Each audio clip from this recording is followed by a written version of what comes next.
Lo que nadie esperaba esa mañana en la Universidad Pontificia de México era que un debate teológico se convirtiera en el desenmascaramiento más explosivo que la comunidad católica y evangélica de la capital había presenciado en años. Cuando las puertas del auditorio se cerraron, 300 personas ocupaban cada asiento disponible. La tensión flotaba como niebla espesa. En el escenario, dos hombres frente a frente. Uno de ellos no saldría de pie.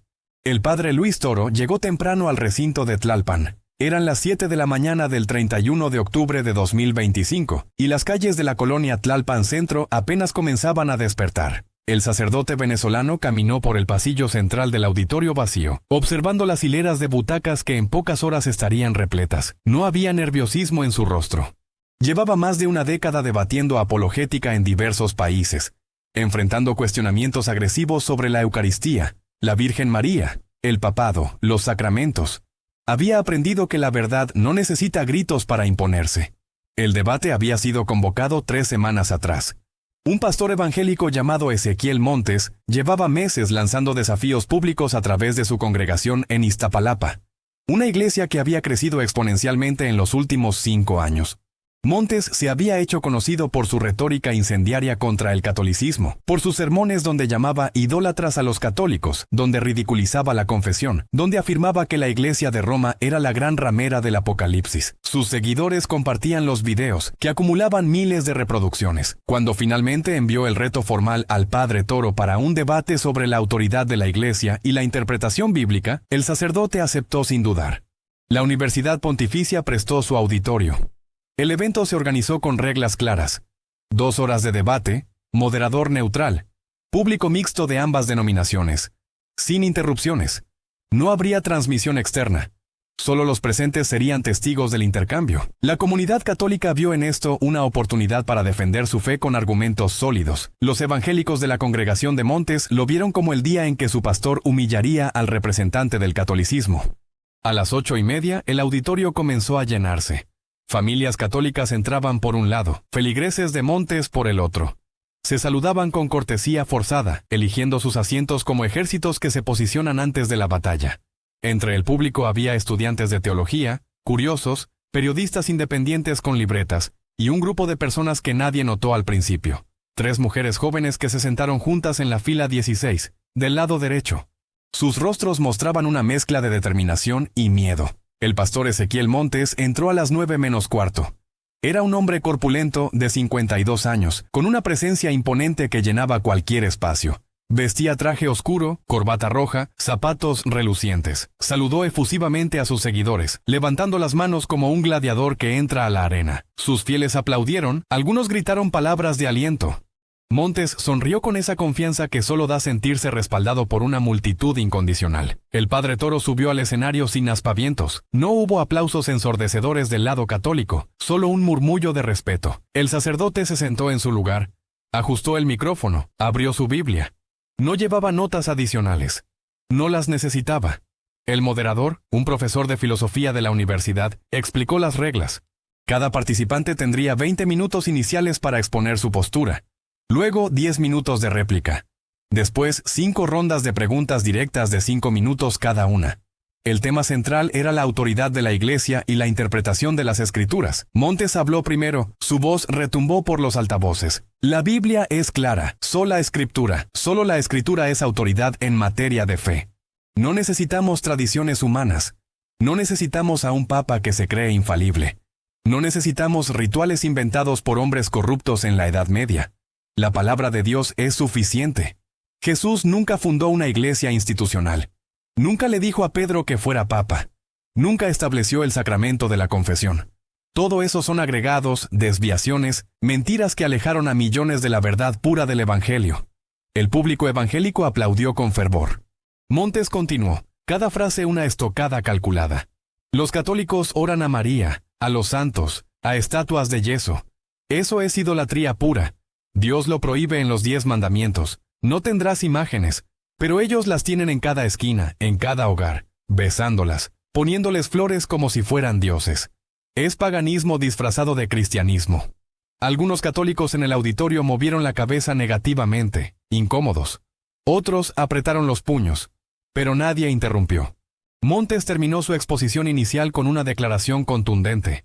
Hoy le demostraré al Padre Toro que la Iglesia Católica no tiene fundamento bíblico para sus prácticas, que es una institución construida sobre errores doctrinales, y que cualquier persona que lee la Biblia con honestidad puede ver la verdad sin necesidad de intermediarios humanos corruptos.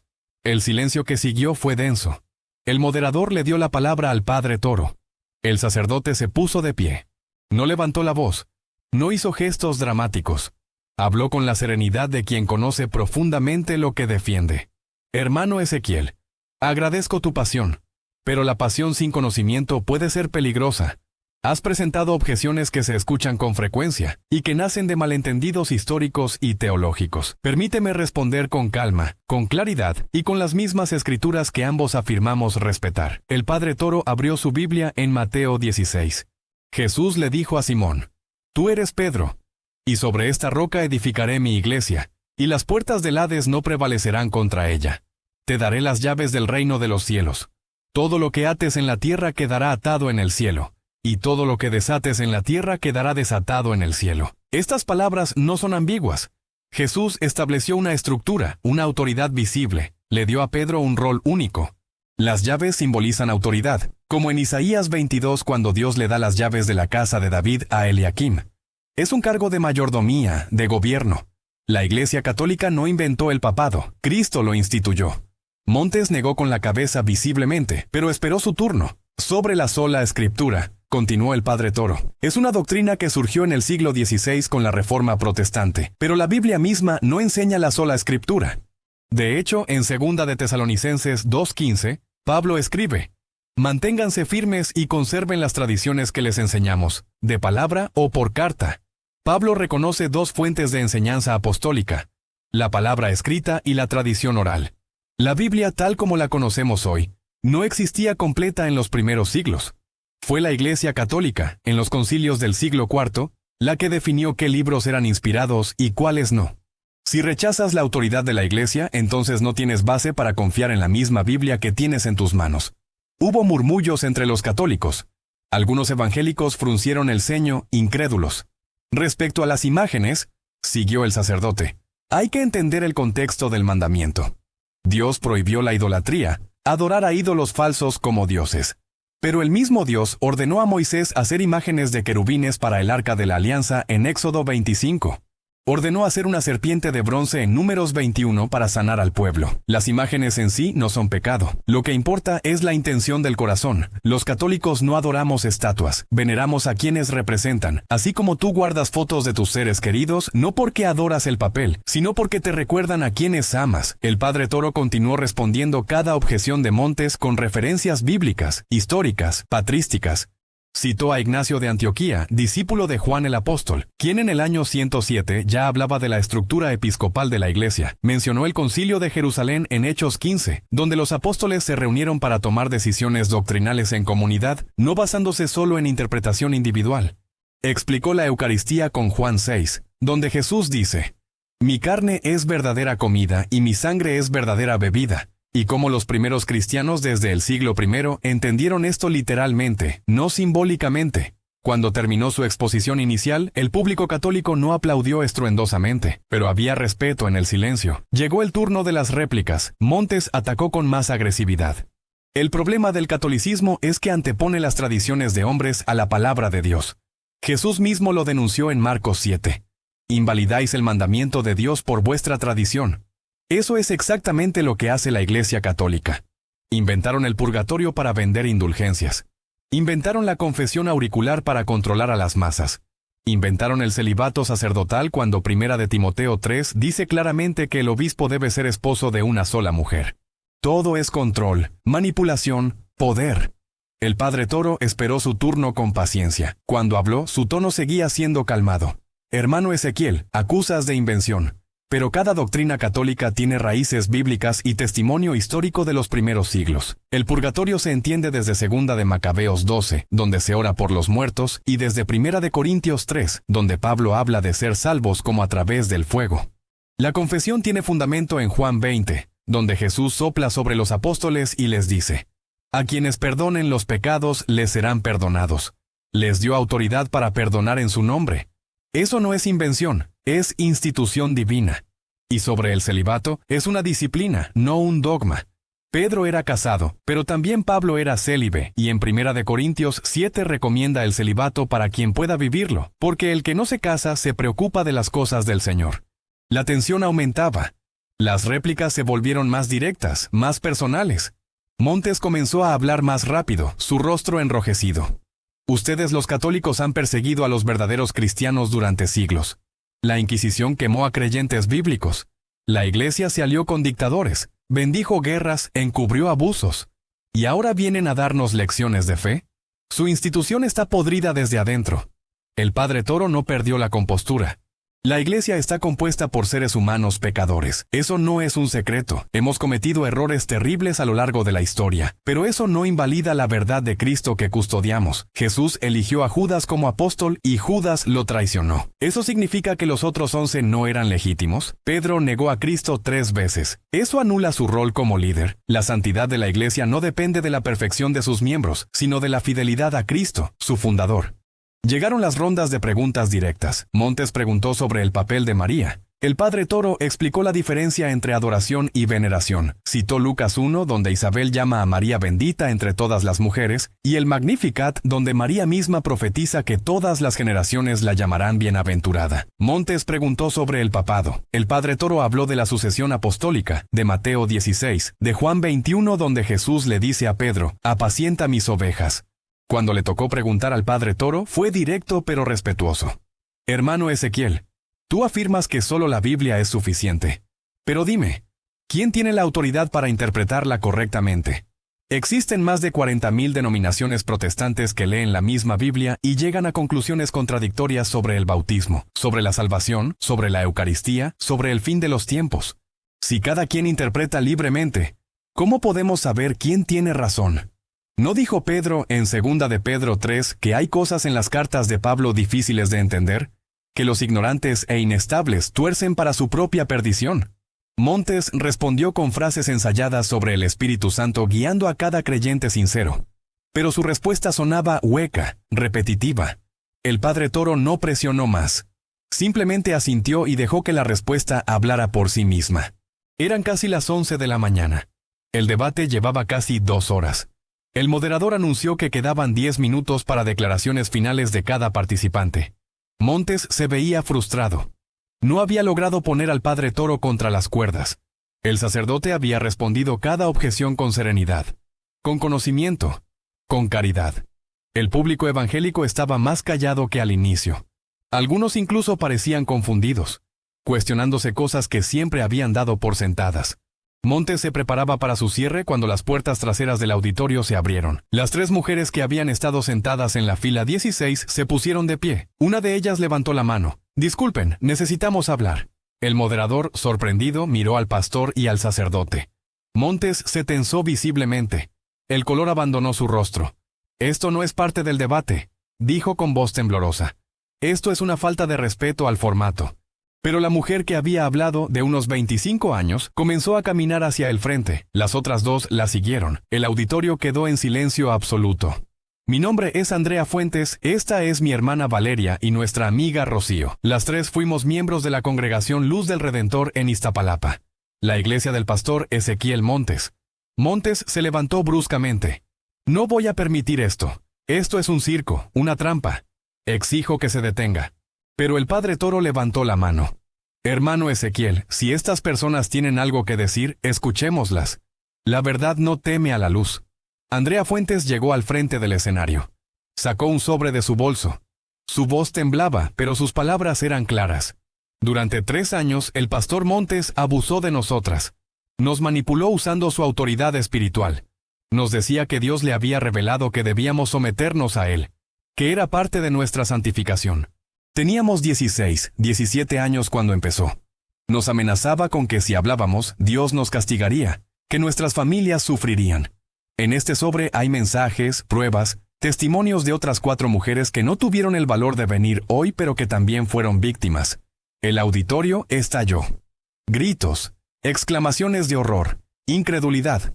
Algunos de los feligreses de Montes se pusieron de pie, negando con la cabeza. Otros lloraban. Los católicos miraban la escena con asombro y dolor.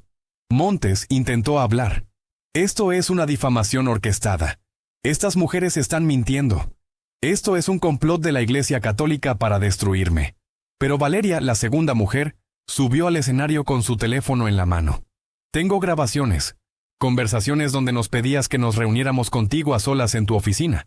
Mensajes donde nos decías que nuestro cuerpo era un templo que debía ser consagrado a través de ti. Tengo fechas, lugares, nombres de otras víctimas. Y hoy a las 12 del día esto se entrega formalmente a la Fiscalía de la Ciudad de México. El pastor Montes intentó salir del escenario.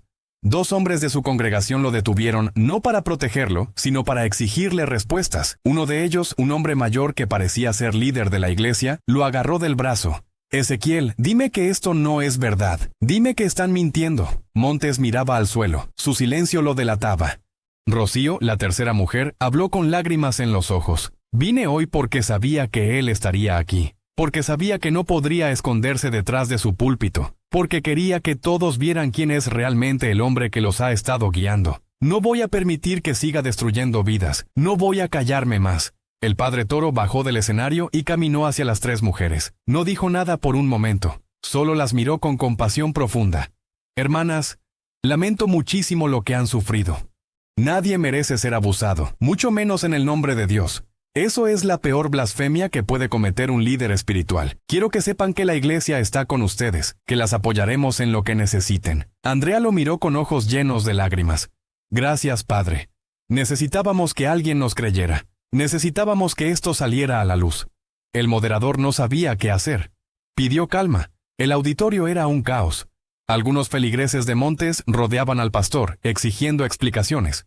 Otros salieron corriendo, horrorizados. Los católicos presentes estaban en shock, algunos llorando por las víctimas, otros indignados por la situación. El padre Toro regresó al escenario y pidió silencio levantando las manos. La multitud gradualmente se calmó.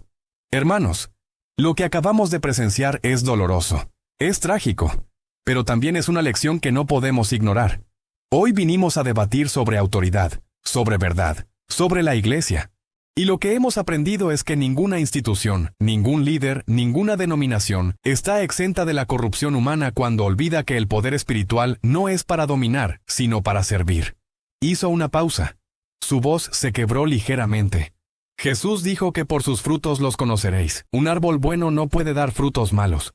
Cuando un líder abusa de su autoridad, cuando usa el nombre de Dios para manipular, controlar o dañar, está traicionando todo lo que significa ser discípulo de Cristo. No importa si es católico, evangélico, ortodoxo o cualquier otra denominación, el pecado es pecado, el abuso es abuso. Y debemos denunciarlo siempre, sin importar quién sea el perpetrador. Se volvió hacia Montes, que seguía de pie pero con la mirada perdida. Hermano Ezequiel, no sé si todo lo que estas mujeres dicen es verdad. Eso lo determinará la justicia. Pero si has cometido estos actos, te insto a que te arrepientas genuinamente. No ante mí, no ante esta audiencia, sino ante Dios y ante aquellos a quienes has dañado. El camino del arrepentimiento es doloroso, pero es el único camino hacia la restauración. Montes no respondió.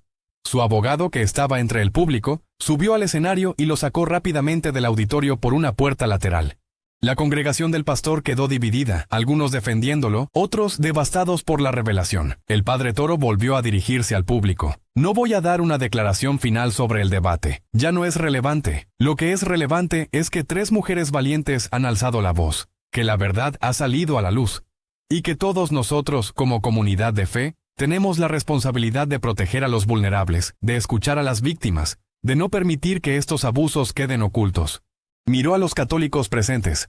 Y a mis hermanos católicos les digo, no usen esto como munición contra los evangélicos. Nosotros también hemos tenido escándalos terribles de abuso en nuestra iglesia. No somos mejores.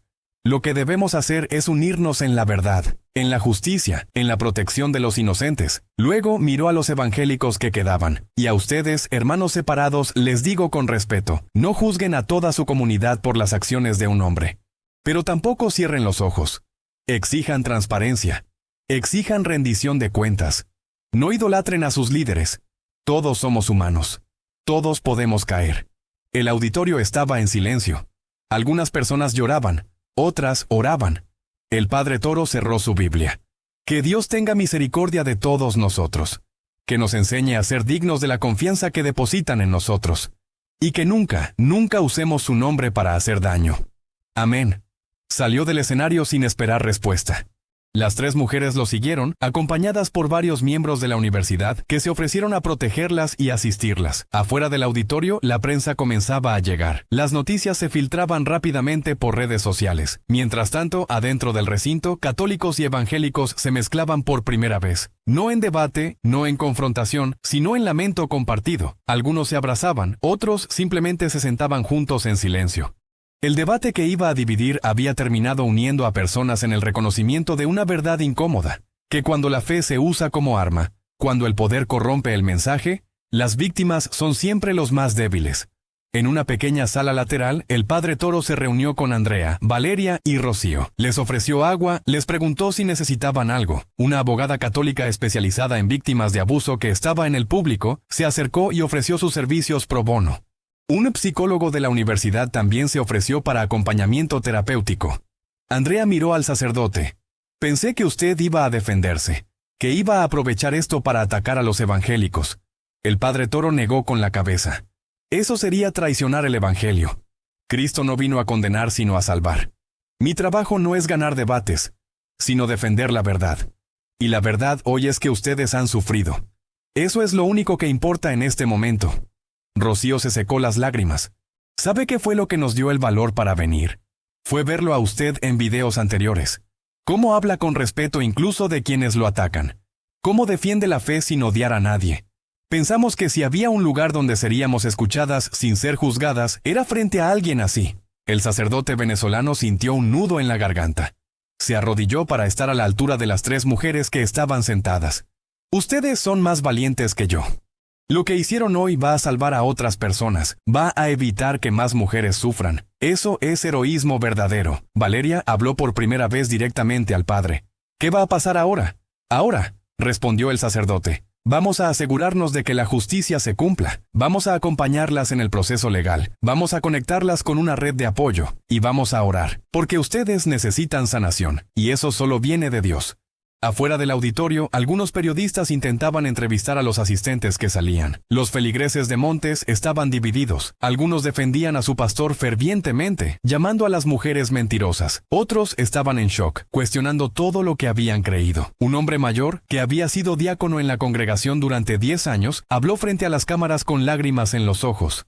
Si esto es verdad, hemos sido cómplices sin saberlo. Hemos defendido a un depredador. Dios nos perdone. Dentro de la universidad, el rector convocó una reunión de emergencia. Quería asegurarse de que las víctimas tuvieran todo el apoyo necesario. También quería evaluar si había fallas en los protocolos de seguridad del evento. El padre Toro participó en la reunión, pero pidió que la prioridad fuera la protección de Andrea, Valeria y Rocío. Cerca del mediodía, las 3 mujeres, acompañadas por la abogada y 2 sacerdotes de la universidad, se dirigieron a las oficinas de la Fiscalía Especializada en Violencia de Género de la Ciudad de México. Llevaban consigo los documentos, las grabaciones, los mensajes. El expediente era sólido. Otras 4 víctimas que habían mantenido el anonimato hasta ese momento se presentaron también ese mismo día para sumar sus testimonios. La denuncia formal se presentó a las 12:30 de ese mismo 31 de octubre. Montes fue citado para rendir declaración. Su abogado preparaba una defensa basada en desacreditar a las víctimas, pero las pruebas eran contundentes. Los mensajes explícitos. Las grabaciones de conversaciones inapropiadas, los testimonios consistentes de 7 mujeres diferentes con patrones similares de abuso. Sería difícil refutarlo. El padre Toro regresó a la Universidad Pontificia cerca de las 2 de la tarde. El auditorio estaba vacío ahora. Las sillas desorganizadas, algunos papeles en el suelo. Caminó lentamente por el pasillo central, recordando cómo había comenzado la mañana. Nadie hubiera imaginado ese desenlace. Un grupo de católicos que había permanecido en los alrededores se acercó a él. Querían agradecerle. Algunos incluso sugerían que hiciera un comunicado público denunciando a los evangélicos. El sacerdote levantó la mano suavemente. No vamos a hacer eso. No vamos a usar el sufrimiento de estas mujeres para marcar puntos doctrinales. Eso sería tan abusivo como lo que hizo Montes. Una mujer mayor insistió. Pero padre, esto demuestra que están equivocados. Que su doctrina lleva al caos. A la anarquía moral. El padre Toro la miró con firmeza pero sin dureza. Hermana, el pecado existe en todas las denominaciones. Tenemos sacerdotes católicos que han cometido abusos terribles. Eso no invalida la verdad de nuestra fe, pero tampoco nos da derecho a juzgar a todos los evangélicos por las acciones de un hombre. Lo que debemos hacer es orar por las víctimas y trabajar para que esto no vuelva a suceder en ninguna comunidad. El grupo se dispersó, algunos convencidos, otros claramente decepcionados de que el sacerdote no aprovechara la situación. Mientras tanto, en Iztapalapa, la congregación Luz del Redentor vivía su propia crisis. La noticia había llegado rápidamente. Los líderes de la iglesia se reunieron en emergencia. Algunos querían cerrar filas en torno a Montes. Otros exigían una investigación interna inmediata. Las familias de las víctimas comenzaban a ser identificadas, y la comunidad se dividía entre quienes las apoyaban y quienes las acusaban de traición. Un pastor asociado de la congregación, un hombre llamado Tomás Ruiz, que había trabajado con Montes durante 8 años, tomó el micrófono durante la reunión de líderes. Hermanos, debemos enfrentar la verdad. Yo he visto cosas que no quise ver. Comportamientos inapropiados que justifiqué diciéndome que estaba malinterpretando. Reuniones privadas constantes con jóvenes. Favoritismos extraños. Siempre pensé que estaba siendo paranoico, que el pastor tenía buenas intenciones, pero ahora entiendo que mi silencio pudo haber permitido que esto continuara. Varios líderes bajaron la mirada. Otros se indignaron, acusando a Ruiz de traidor. La reunión terminó sin consenso, pero algo había cambiado. La semilla de la duda había germinado en muchos corazones. En otro punto de la ciudad, dentro de una oficina de la Fiscalía, Andrea Fuentes terminaba de dar su declaración formal. La agente del Ministerio Público, una mujer experimentada en casos de abuso, la escuchaba con atención profesional pero también con empatía visible. ¿Cuánto tiempo llevan planeando esto? Meses. Nos conectamos a través de redes sociales. Cada una pensaba que estaba sola. Cuando descubrimos que éramos varias, decidimos actuar. Pero teníamos miedo. Montes tiene influencia. Tiene seguidores que lo defienden ciegamente. Necesitábamos un momento público donde no pudiera esconderse. ¿Por qué eligieron el debate? Andrea respiró profundo. Porque queríamos mostrar la hipocresía. Él estaba ahí atacando a la Iglesia Católica, acusándolos de corrupción, señalando sus pecados. Pero él mismo era un depredador. Queríamos que todos vieran esa contradicción. La agente asintió. Van a necesitar protección. Este tipo de casos genera reacciones violentas. La gente que lo sigue puede intentar intimidarlas. Lo sabemos. Por eso trajimos todo de golpe. Todas las pruebas, todos los testimonios. Para que no pudiera desaparecer nada. Valeria, que esperaba en la sala contigua, recibía una llamada de su madre. La conversación fue difícil. Su familia asistía a la congregación de Montes desde hacía 15 años. La madre lloraba, dividida entre creerle a su hija y la lealtad al pastor que había bautizado a todos sus hijos. ¿Por qué no me dijiste nada? Porque tenía miedo, mamá. Porque él me convenció de que era mi culpa, de que Dios me castigaría si hablaba. Porque sabía que mucha gente no me creería. Pero ¿cómo pudo? Él nos ayudó tanto. Mamá, la gente buena también puede hacer cosas horribles. Y la gente que hace cosas buenas no siempre es buena en privado. El silencio del otro lado de la línea fue largo. Finalmente, la madre habló con voz quebrada. Te creo, hija. Te creo. Y voy a estar contigo. Valeria colapsó en lágrimas. Esa validación, ese apoyo familiar, era algo que había temido nunca recibir. El padre Toro había regresado a su lugar de hospedaje en la ciudad. Encendió su computadora y comenzó a recibir mensajes de todo el continente. La noticia se había extendido rápidamente por redes sociales. Algunos lo felicitaban por su manejo de la situación. Otros lo criticaban duramente, acusándolo de haberle tendido una trampa a Montes. Uno de los mensajes más duros venía de un líder evangélico de Guadalajara. Padre Toro, usted es responsable de esta vergüenza pública.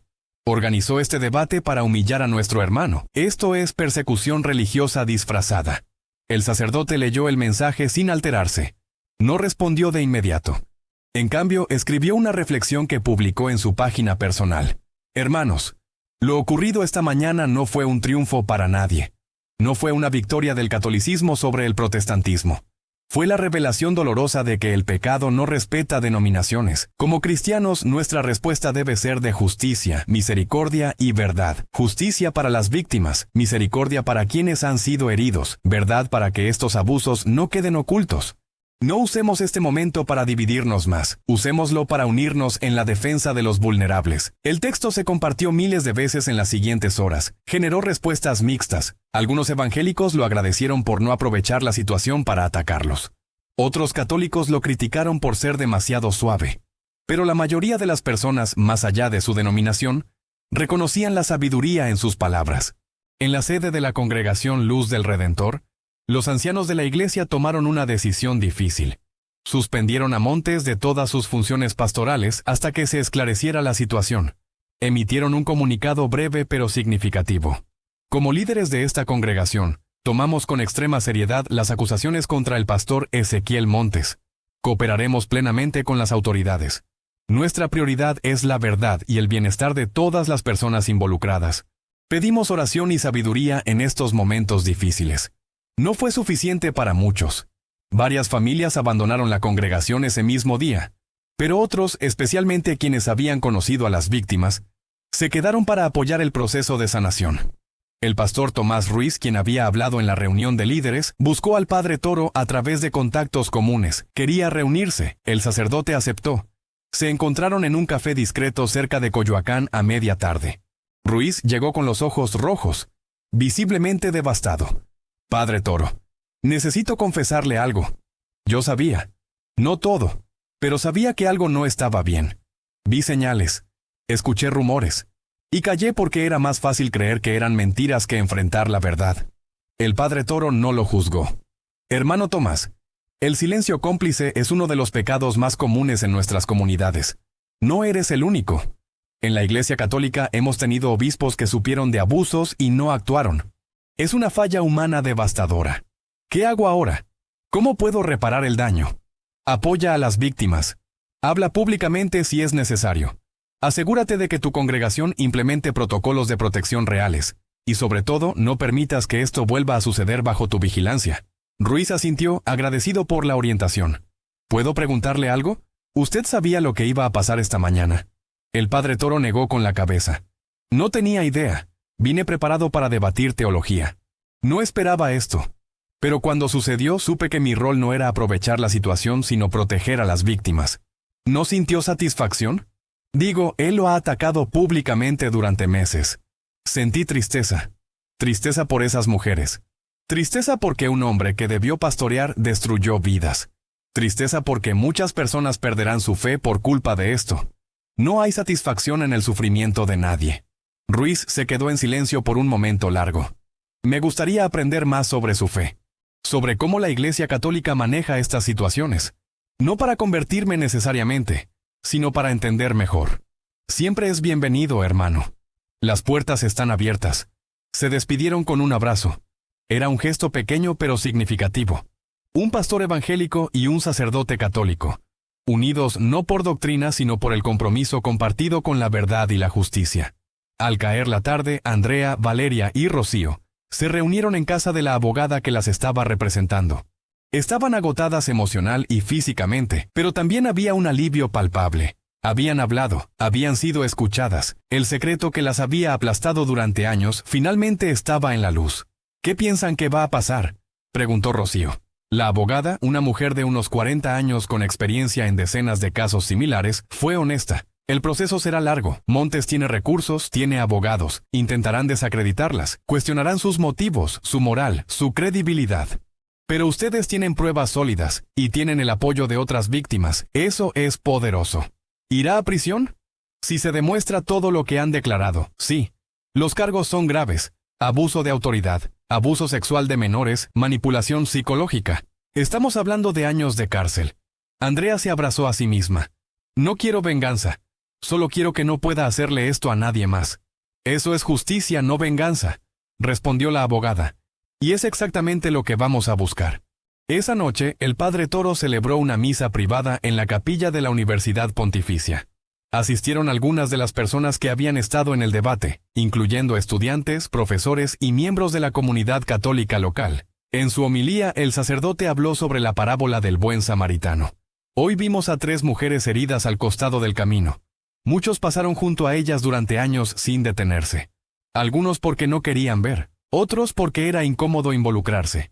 Pero ellas, con un valor extraordinario, se pusieron de pie y caminaron hacia la luz. Nuestra responsabilidad como cristianos no es juzgar su dolor ni aprovechar su sufrimiento para nuestros propios fines.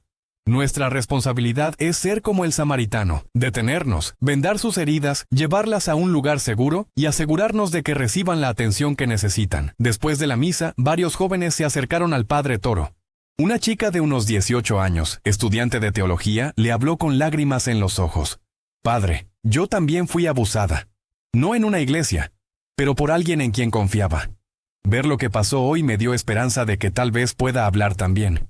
El sacerdote la escuchó con atención profunda. «Hermana, tu historia importa. Tu voz importa. Y cuando estés lista para hablar, habrá personas dispuestas a escucharte y apoyarte.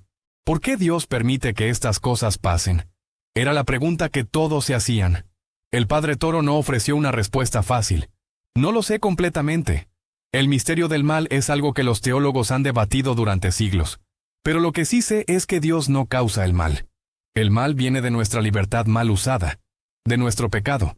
Y también sé que Dios acompaña a las víctimas en su dolor, que Él llora con ellas, y que nos llama a nosotros a ser sus manos y su voz, para traer justicia y sanación». La joven asintió, encontrando algún consuelo en esas palabras.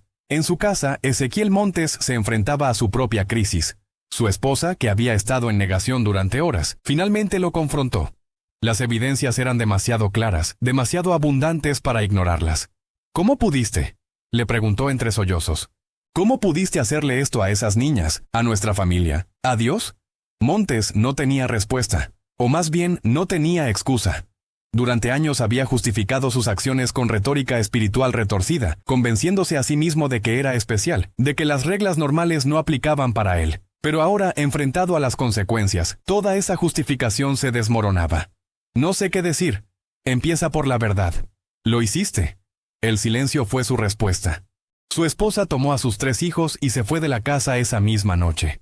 Montes quedó solo, en una mansión comprada con los diezmos de feligreses que ahora lo repudiaban, enfrentando el vacío de una vida construida sobre mentiras.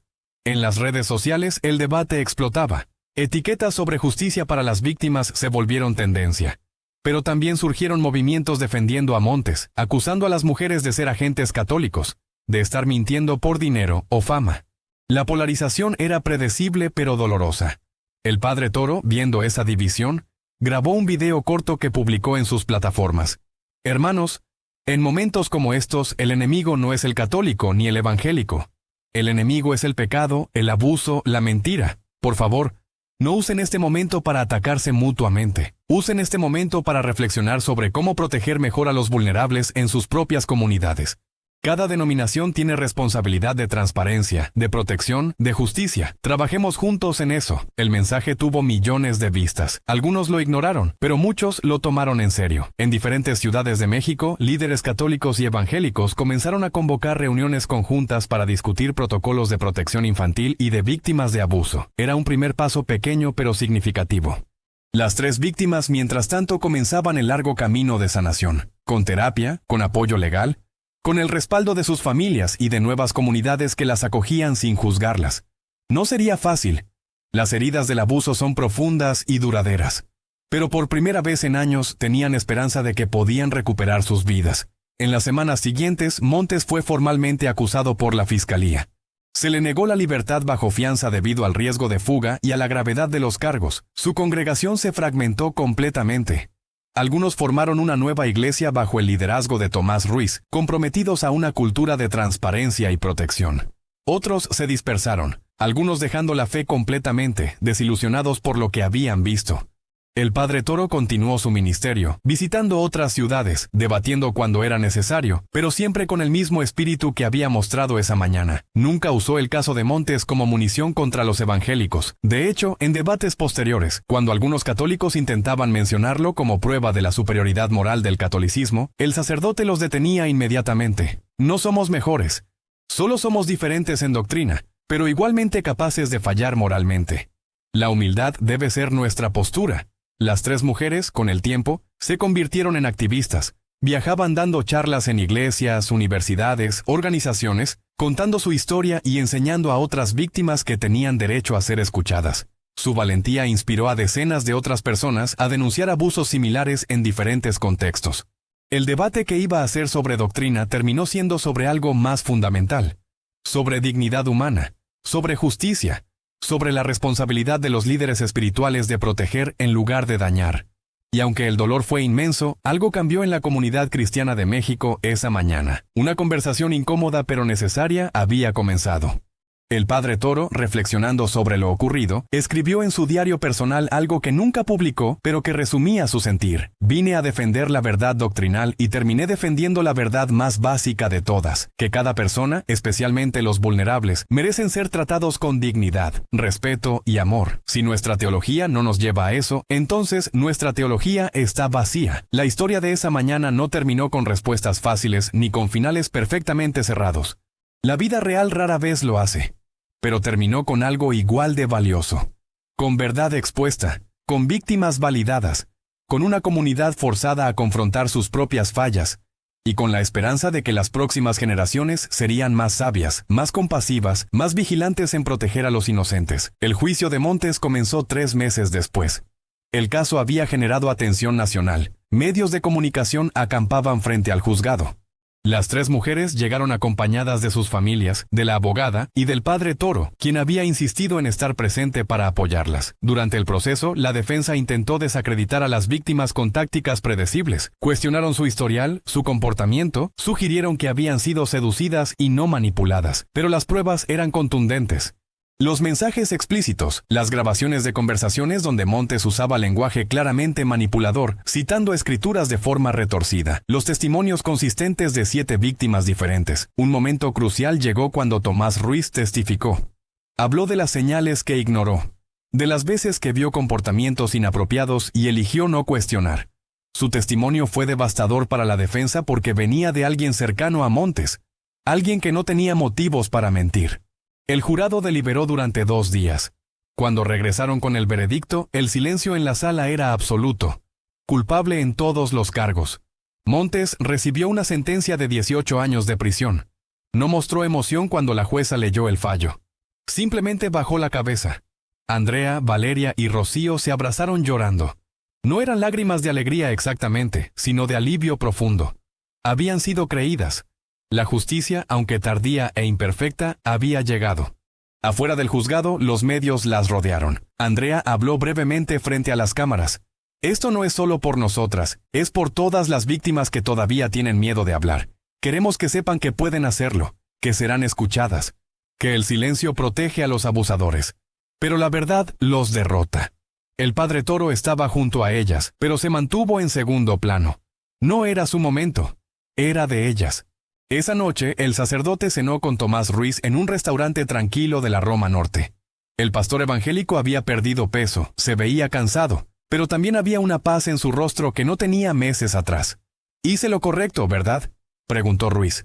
«A veces dudo. He perdido amigos, he recibido amenazas. Hay gente que me odia por haber testificado contra Montes». «Hiciste lo correcto», afirmó el padre Toro.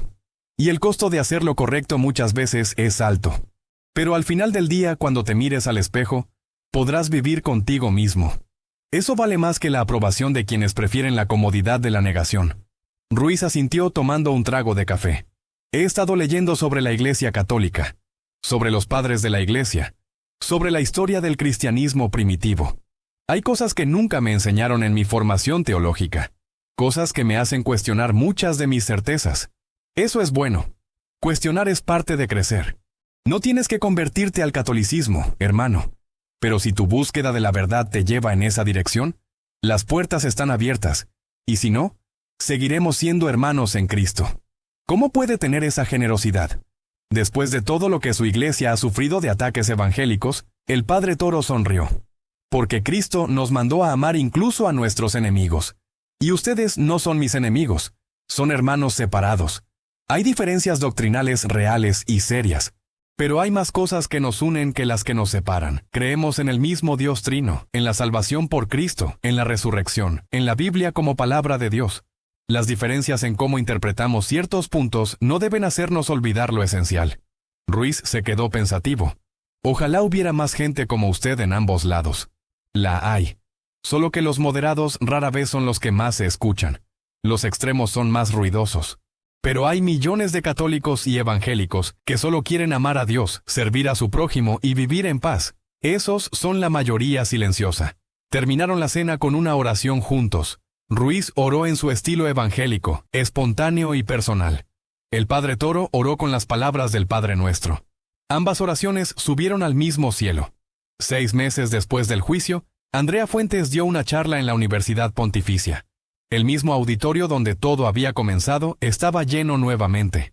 Pero esta vez el ambiente era diferente. No había tensión, no había bandos opuestos, solo había personas dispuestas a escuchar.